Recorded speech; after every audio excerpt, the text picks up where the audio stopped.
कल्पना करा, तुम्ही देवाच्या दर्शनाला गेलात आणि दर्शन होताच तुम्ही देवाला नमस्कार न करता त्यालाच प्रश्न विचारायला सुरुवात केली. देवा, तुझं धनुष्य कोठे आहे? तुझे बाण कोठे आहेत? अयोध्या सोडून तू पंढरपुरात का उभा आहेस? हे प्रश्न उद्धटपणाचे नाहीत. हे प्रश्न आहेत एका अशा भक्ताचे ज्याच्या हृदयात देवाशिवाय अपार प्रेम आहे आणि समाजाविषयी तितकीच तळमळ आहे. आजचा समर्थ रामदास स्वामींचा हा अभंग आपल्याला हाच विलक्षण अनुभव देतोय. आज एकादशीच्या निमित्ताने समर्थांनी लिहिलेल्या या अभंगाचा अर्थ उकळण्याचा प्रयत्न करत आहे. अभंग. येथे उभा का श्रीरामा, मनमोहन मेघ श्यामा, चाप बाण काय केले, करकटावरी ठेविले, काबा धरिला अबोला, दिसे वेश पालटला, काय झाली अयोध्यापुरी, येथे वसविली पंढरी, शरयू गंगा काय केली, कैची भीमा मेळविली, किलकिलाट वानरांचे, थवे न दिसती तयांचे, दिसे हनुमंत एकला, हा का सैन्यातून फुटला, का झाली सीता सती, येथे बहुत जन दिसती, रामदासी सद्भाव जाणा, राम झाला पंढरी राया, राम झाला पंढरी राया. समर्थ रामदास स्वामी संपूर्ण भारतभर तीर्थयात्रा करत होते. या प्रवासात त्यांनी केवळ देवाची मंदिरे पाहिली नाहीत, तर समाजाची हीन, दीन, उद्ध्वस्त झालेली राज्ये आणि धर्मावर आलेले संकटही पाहिले. या सर्व अनुभवानंतर जेव्हा ते पंढरपूरला विठ्ठलाच्या दर्शनासाठी आले, तेव्हा त्यांच्या डोळ्यांना विठ्ठलात स्वतःचे आराध्य दैवत श्रीरामच दिसले.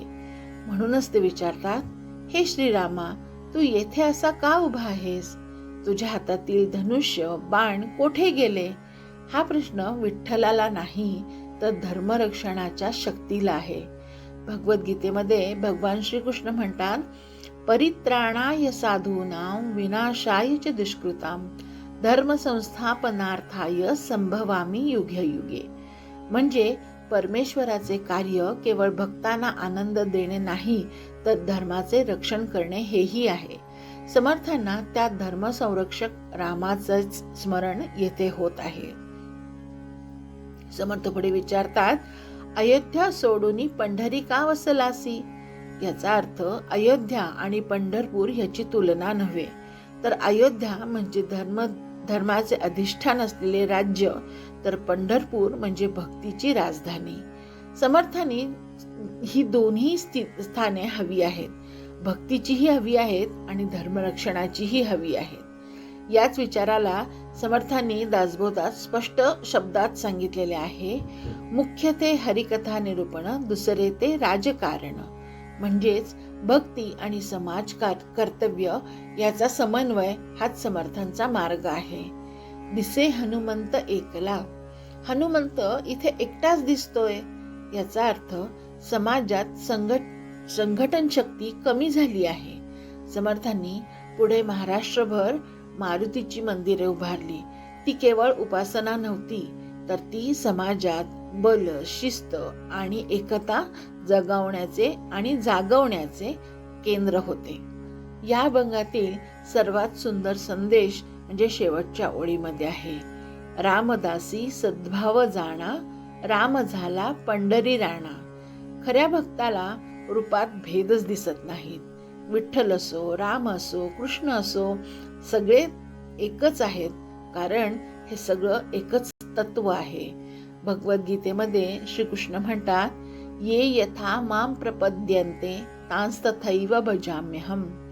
भक्त ज्या भावाने माझ्याकडे येतो, त्याला मी त्याच भावाने दर्शन देतो.